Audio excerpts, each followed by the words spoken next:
Hey, this is Kurt the Boat Doctor. Anyway, out here in this little 17-foot fish ride. Anyway, we got a 150-105 jet. Runs really good. Reverse bucket could be adjusted a little bit on the slide. It's in reverse, so it doesn't worry me too much. Just so the forward locks out, it does need a splash guard on that. So anyway, just turn the key on, and it does porpoise a little bit, of course, because of the 150, you got that weight. So it's running. Make sure you got water flow coming out the back.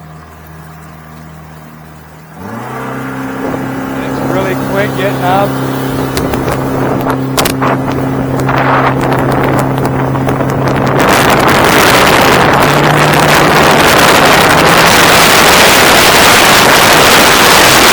See that wall of water?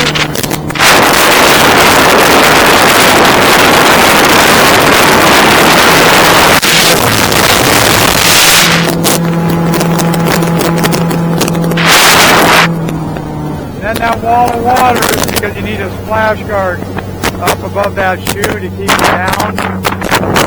And it runs really good. Plenty of speed. I mean, it does pretty good. If you don't trim it, it'll keep the front end down on you. So, I mean, it's a nice, stable little boat. These were when they really built them, too. Fishrite made a good drift boat and a good sled. So I'm just going to leave it in gear to get some momentum for the current. There we go. All right, this is Boat Doctor out. Fishrite Repower 150-105.